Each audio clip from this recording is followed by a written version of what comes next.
ओम शांति। आज 17 दिसंबर 1989 बाप दादा के अव्यक्त रूप के चले हुए मधुर महावाक्य। सदा समर्थ कैसे बने, आइए इस पर मनन और चिंतन करेंगे।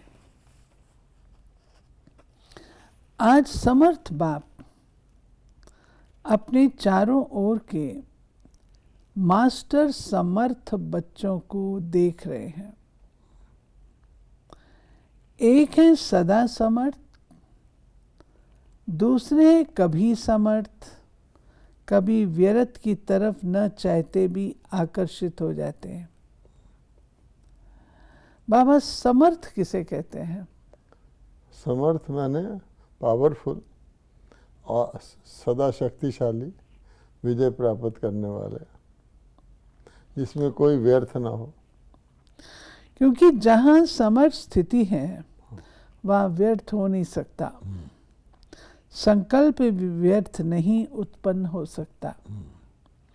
बाप दादा देख रहे थे कई बच्चों की अब तक भी बाप के आगे फरियाद है कि कभी कभी व्यर्थ संकल्प याद को फरियाद में बदल देते हैं। चाहते नहीं हैं लेकिन आ जाते हैं। विकल्पों की स्टेज को तो मेजॉरिटी समय तक समाप्त कर लिया है, लेकिन व्यर्थ देखना, व्यर्थ सुनना और सोचना, व्यर्थ समय गंवाना, इसमें फुल पास नहीं है। यानी एक होता है विकल्प, जिसको नेगेटिविटी कहते हैं। तो बाबा कहते हैं कि उसको तो बच्चों ने, मेजॉरिटी बच्चों ने जीत लिया है और काफ़ी काल से जीता हुआ है, लेकिन उसका एक दूसरा भाग जो व्यर्थ है उसमें पूरी विजय नहीं है अभी। और व्यर्थ जो है वो समर्थ के रास्ते में रुकावट है। जैसे दूध में आप पानी मिला दें तो पानी दूध तो नहीं है ना, तो उसकी शक्ति घट जाएगी। ये है क्योंकि अमृत वेले से सारे दिन की दिनचर्या में अपने मन और बुद्धि को समर्थ स्थिति में स्थित करने का प्रोग्राम सेट नहीं करते। अब बाबा कारण बता रहे हैं, इसलिए अपसेट हो जाते हैं। ये सारे दिन में अपसेट क्यों होते हैं? समर्थ तो कभी अपसेट नहीं होता। तो बाबा ने बताया कि सुबह सुबह जो अपने सारे दिन की दिनचर्या बनाता है ना व्यक्ति, उसमें समर्थ का एलिमेंट ऐड नहीं करता। जैसे अपने स्थूल कार्य के प्रोग्राम को दिनचर्या प्रमाण सेट करते हो, ऐसे अपनी मनसा समर्थ स्थिति का प्रोग्राम सेट करेंगे तो स्वतः ही कभी अपसेट नहीं होंगे। जितना अपने मन को समर्थ संकल्पों में बिजी रखेंगे तो मन को अपसेट होने का समय ही नहीं मिलेगा। ये सेकंड बात है कि बिजी रहने से व्यक्ति को मार्जिन ही नहीं रहता व्यर्थ की तरफ जाने का। आजकल की दुनिया में बड़ी पोजीशन वाले, जिन्हों को आईपी या वीआईपी कहते हैं, वो सदा अपनी कार्य की दिनचर्या को समय प्रमाण सेट करते हैं। हमेशा अपना रखते हैं ना सामने एंगेजमेंट पैड। तो आप कौन हो? वो भले वीआईपी हैं, लेकिन सारे विश्व में ईश्वरी संतान के नाते, ब्राह्मण जीवन के नाते आप कितनी भी वी आगे लगा दो तो भी कम है। क्योंकि आपके आधार पर विश्व परिवर्तन होता है। आप विश्व के नव निर्माण के आधार मूर्त हो। बेहद के ड्रामा अंदर हीरो एक्टर हो और हीरे तुल्य जीवन वाले हो। अब बाबा ने इतनी विशेषताएं बताई हैं ब्राह्मणों की। तो बाबा कहते हैं कि जैसे वो समय का अपना ध्यान वैल्यू देते हैं, इसलिए पूरा अपनी दिनचर्या एंगेजमेंट बनाते हैं सुबह सुबह। तो हमारा समय तो संगम है, तो संगम समय तो सारे सृष्टि चक्कर में अनमोल समय है और इसमें ही हमारा वर्तमान भी बनता है, भविष्य भी बनता है, सारे कल्प की प्राप्ति और पद का आधार है। इसलिए हमें अपनी दिनचर्या को कितना एक्यूरेटली सेट करना चाहिए और उसमें समर्थ का सदा ध्यान रखें, ताकि व्यर्थ अगर उसमें ऐड हो गया तो समय की वैल्यू हीरे जैसा समय कौड़ी के बदले खोएंगे। तो बाबा कहते हैं बेहद के ड्रामा अंदर हीरो एक्टर हो, हीरे तुल्य जीवन वाले हो तो कितने बड़े हुए। ये शुद्ध नशा समर्थ बनाता है और देह अभिमान का नशा नीचे ले आता है। आपका आत्मिक रूहानी नशा है, इसलिए नीचे नहीं ले आता। अब बाबा ने खास बताया है कि नशे में रहना दो प्रकार का है। एक बॉडी कॉन्शियस का नशा है, मैं यानी मैं शरीर, तो वो आपको नीचे ले आता है। जैसे लिफ्ट में बटन होता है, अगर नीचे वाला बटन दबा दो तो नीचे आ जाएगा। और सोल कॉन्शियस का नशा और अपने श्रेष्ठ भाग्य का नशा और पाठ का नशा जो बाबा ने अभी अभी बताया है, वो ऊपर ले जाता है। तो आपका नशा क्योंकि रूहानी है, आपको नीचे नहीं लाएगा। इसलिए नशे में भी रहना, जिसको हम कहते हैं सोमान में रहना, वो स्थिति आवश्यक है। आपका आत्मिक रूहानी नशा है, इसलिए नीचे नहीं ले आता, सदा ऊंची उड़ती कला की ओर ले जाता है। तो व्यर्थ तरफ आकर्षित होने का कारण है अपने मन बुद्धि की दिनचर्या सेट नहीं करते हो। मन को बिजी रखने की कला संपूर्ण रीति से सदा यूज नहीं करते हो। जैसे वो कहते हैं ना आर्ट ऑफ लिविंग, तो ये है कि art of keeping our mind busy. ये भी एक बहुत बड़ा आर्ट है। वैसे भी कहते हैं खाली मन शैतान का डेरा, idle brain in devil's workshop. तो ज़रा भी उसमें खाली होगा तो व्यर्थ आ जाएगा, या तो समर्थ है या व्यर्थ है। दूसरी बात, बाप दादा ने अमृत वेले से लेकर रात के सोने तक मनसा वाचा कर्मणा और संबंध संपर्क में कैसे चलना है व रहना है, सबके लिए श्रीमत अर्थात आज्ञा दी हुई है। यानी बाबा ने हमारी दिनचर्या में हर चीज़ किस वक़्त क्या करना और कैसे करना है, जिसको बाबा कहता है कर्म योगी या योग युक्त युक्ति युक्त अवस्था, वो बताया हुआ है। भोजन कैसे करना है, कर्म योग में कैसे आना है, योग में रहकर कर्म करना है, अमृत वेले अपना सारी शक्ति भरनी है, रात्रि को सोने से पहले सारा बाबा ने बताया हुआ। दूसरे से व्यवहार में आना तो कैसे आना है, उसको सम्मान देना है, तो बाबा कहते सेट की हुई है। मनसा में स्मृति में क्या रखना है, ये हर कर्म में अपनी मनसा स्थिति का डायरेक्शन आज्ञा मिली हुई है। ये भी बाबा ने कहा हुआ कि अपने मन में है ना सबके लिए शुभ भावना शुभ कामना रखो, कल्याण की भाव दिए हुए है ना डायरेक्शन। और आप सब आज्ञाकारी बच्चे हो ना, वह बन रहे हो। आज्ञाकारी अर्थात बाप के संबंध से बाप के फुट स्टेप लेने वाले, अर्थात कदम के ऊपर कदम रखने वाले, फॉलोअर। हाँ। और दूसरा नाता है सजनियों का। तो सजनी भी क्या करती है, उनको क्या शिक्षा मिलती है, साजन के कदम ऊपर कदम चलो, पीछे चलती है ना वो। हाँ।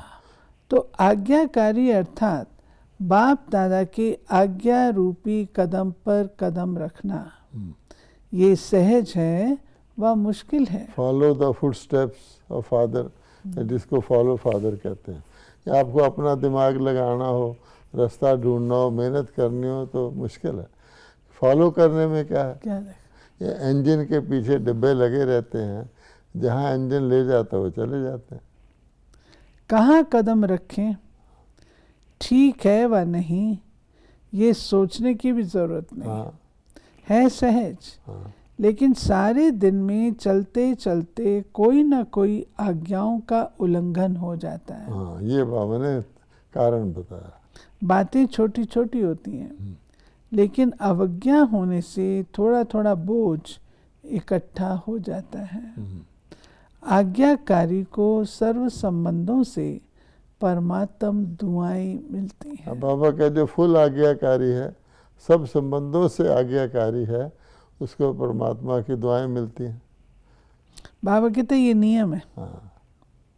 साधारण रीत भी कोई किसी मनुष्य आत्मा के डायरेक्शन प्रमाण हाँ जी कह करके कार्य करते हैं, तो जिसका कार्य करते उसके द्वारा उसके मन से उनको दुआएं जरूर मिलती हैं। और ये तो परमात्म दुआएं हैं। परमात्म दुआओं के कारण आज्ञाकारी आत्मा सदा डबल लाइट उड़ती कला वाली होती है। साथ साथ आज्ञाकारी आत्मा को आज्ञा पालन करने के रिटर्न में बाप द्वारा विल पावर विशेष वरदान के रूप में वर्षे के रूप में मिलती है। ये देखो कितनी बड़ी प्राप्ति है, विल पावर। बाप सब पावर्स विल में बच्चों को दे देते हैं, इसलिए सर्व पावर्स सहज प्राप्त हो जाती हैं। तो ऐसे विल पावर प्राप्त करने वाली आज्ञाकारी आत्मा वर्षा, वरदान और दुआएं ये सब प्राप्तियां कर लेती है। उसको तीनों प्राप्तियां हो गई तो भाग्यशाली हो गई कि नहीं हो गई? जिस कारण सदा खुशी में नाचते, वाह वाह के गीत गाते उड़ते रहते हैं, क्योंकि उनका हर कर्म उनको प्रत्यक्ष फल प्राप्त कराता है। कर्म है बीज। जब बीज शक्तिशाली है तो फल भी ऐसा मिलेगा ना। क्योंकि बाबा कहते सारी चीज़ जो करते हैं उनको पढ़ाई मिलती है, पालना मिलती है, डायरेक्शन मिलता है, तो उससे जो कर्म करते हैं वो श्रेष्ठ हो जाता है और शक्तिशाली हो जाता है। जब कर्म श्रेष्ठ और शक्तिशाली है तो उसका फल भी नेचुरली वैसा निकलेगा। तो हर चीज़ का फाइनली आज्ञा का पालन करने का, श्रीमत का पालन करने का ये फाइनल रिजल्ट है कर्म की श्रेष्ठता और श्रेष्ठ फल की प्राप्ति। तो हर कर्म का प्रत्यक्ष फल बिना मेहनत के स्वतः ही प्राप्त होता है। जैसे फल की शक्ति से शरीर शक्तिशाली रहता है, ऐसे कर्म के प्रत्यक्ष फल की प्राप्ति कारण आत्मा सदा समर्थ रहती है। पहले तो खुशी, कर्म का प्रत्यक्ष फल खुशी मिलती है, तो खुशी वाला को आप जानते हैं कि हैप्पीनेस जो होती है, खुशी जैसा खजाना नहीं, खुशी जैसी खुराक नहीं, तो आप हेल्दी वेल्दी हो गया। तो सदा समर्थ रहने का दूसरा आधार है सदा और स्वतः आज्ञाकारी बनना। ऐसी समर्थ आत्मा सदा सहज उड़ते हुए अपनी संपूर्ण मंजिल बाप के समीप स्थिति को प्राप्त करती है। तो व्यर्थ तरफ आकर्षित होने का कारण है अवज्ञा। अब देखो छोटी छोटी अवज्ञाएं है ना, मर्यादा का पालन नहीं करना, ज़रा सी किसी बात में अलबेलापन दिखा देना, आलस दिखा देना, कर्म करना भी तो साधारणता से करना है, उसमें थोड़ा व्यर्थ मिक्स हो जाना, तो ये सारी अवज्ञाएं ही हुई ना। बड़ी बड़ी अवज्ञाएं नहीं करते हो। हाँ, छोटी छोटी हो जाती। बड़ी का तो ध्यान रखते हैं, छोटी हो जाती। जैसे मुख्य पहली आज्ञा है पवित्र बनो, काम जीत बनो। इस आज्ञा को पालन करने में मेजॉरिटी पास हो जाते हैं। भोली भोली माताएं भी इसमें पास हो जाती हैं। जो बात दुनिया असंभव समझती उसमें पास हो जाते, लेकिन उनका दूसरा भाई क्रोध, उसमें कभी कभी आधा फेल हो जाते हैं। क्योंकि कहा जाता है ना, सावधानी हटी दुर्घटना घटी। तो खास खास बातों में तो सावधान रहते हैं, छोटी बातों को इग्नोर कर देते हैं। वो छोटी बातें इकट्ठी होकर के वो भी उतना ही नुकसान कर देती हैं। जैसे बाबा ने कहा काम विकार को जीत लिया, अब उसका भाई है क्रोध, उसका क्या हाल है वो बाबा बताते हैं। तो बाबा कहते हैं उसमें कभी कभी आधा फेल हो जाते हैं, क्रोध में फिर होशियार भी बहुत हैं। हाँ कई बच्चे कहते हैं क्रोध नहीं किया, हाँ लेकिन थोड़ा रोब तो दिखाना ही पड़ता है। क्रोध नहीं आता, थोड़ा रोब रखता हूँ। जब असंभव को संभव कर लिया, ये तो उसका छोटा भाई है, तो इसको आज्ञा कहेंगे व अवज्ञा। क्योंकि मोटे रूप का क्रोध तो कंट्रोल कर लेते हैं, लेकिन रोब रखना, दूसरे को मतलब दबाना या किसी ढंग से दूसरे के साथ सम्मान युक्त व्यवहार नहीं करना, तो ये भी तो अवज्ञा है ना। भगवान ने तो कहा है हर एक को सम्मान दो ताकि वो खुश रहे, है ना। दादी जानकी से किसी ने पूछा था कि दादी इस व्यक्ति को तो सम्मान देने को दिल ही नहीं करता, ये सम्मान के योग्य ही नहीं है, इसमें ये कमियां, ये डायरेक्ट पूछा। तो दादी ने कहा तुम सम्मान इसलिए नहीं देते कि वो सम्मान के योग्य है या नहीं है। बाबा कहता है अपकारी पर भी उपकार करो, तुम इसलिए देते हो कि तुमने देवता बनना है। हम सम्मान देंगे तो हमारे में देवता ही संस्कार आएंगे। देवता मैंने देने वाला, सम्मान देने वाला या किसी को निरादर करने वाला, ये बात। इससे भी छोटी अवज्ञा, हाँ अमृत वेले का नियम आधा पालन करते हो। उठ करके बैठ तो जाते हो, लेकिन जैसे बाप की आज्ञा है उस विधि से सिद्धि को प्राप्त करते हो। हाँ शक्तिशाली स्थिति होती है। हाँ स्वीट साइलेंस के साथ साथ निद्रा की साइलेंस भी मिक्स हो जाती है। हाँ, बाबा ने बताया कि अमृत वेले जाना स्वीट साइलेंस होम है, लेकिन देखा जाए तो निद्रा में चले जाते हैं, उसको भी साइलेंस समझ के बहुत स्वीट समझते हैं। बाप दादा अगर हर एक को अपने सप्ताह की टीवी दिखाए हाँ तो बहुत मज़ा देखने में आएगा। हाँ तो आधी आज्ञा मानते हो, नेमी नाथ बनते हो, लेकिन सिद्धि स्वरूप नहीं बनते हो। इसको क्या कहेंगे? ऐसी छोटी छोटी आज्ञाएं हैं। जैसे आज्ञा है किसी भी आत्मा को न दुख दो न दुख लो, इसमें भी दुख देते नहीं हो, लेकिन ले तो लेते हो ना। व्यर्थ संकल्प चढ़ने का कारण ही ये है, व्यर्थ दुख लिया। देखो बाबा ने सूक्ष्म कारण बताया, ये व्यर्थ संकल्प क्यों चलते हैं, व्यर्थ में दुख ले लेते हैं, फिर उसके बाद उसके ऊपर विचार चलता है, प्रश्न चिन्ह चलता है। सुन लिया तो दुखी हुए, सुनो ही बात न चाहते भी मन में चलती है। ये क्यों कहा, ये ठीक नहीं कहा, ये नहीं होना चाहिए। व्यर्थ सुनने देखने की आदत मन को 63 जन्मों से है। सुनना भी व्यर्थ है, देखना भी। तब बाबा कहता है कि कई ऐसे कहते हैं ना, कोई नहीं मैं समाचार ही तो सुन रहा था। अब बाबा कहते हैं व्यर्थ सुन रहे थे कि नहीं, बोलना है, हम व्यर्थ बोल रहे थे कि नहीं। एक बार मैंने, बहुत वर्ष की बात है, मैंने किसी विदेशी बहन को कुछ बताया, तो मुझे उसने सीधा कहा why are you giving me this unnecessary piece of information. मुझे अच्छा लगा कि देखो ये भी ध्यान रखते हैं कि जो काम की चीज़ नहीं उसको हम क्यों सुने। व्यर्थ सुनने देखने की आदत मन को 63 जन्मों से, ये तो 63 से हम व्यर्थ ही करते आते हैं, द्वापर से लेकर।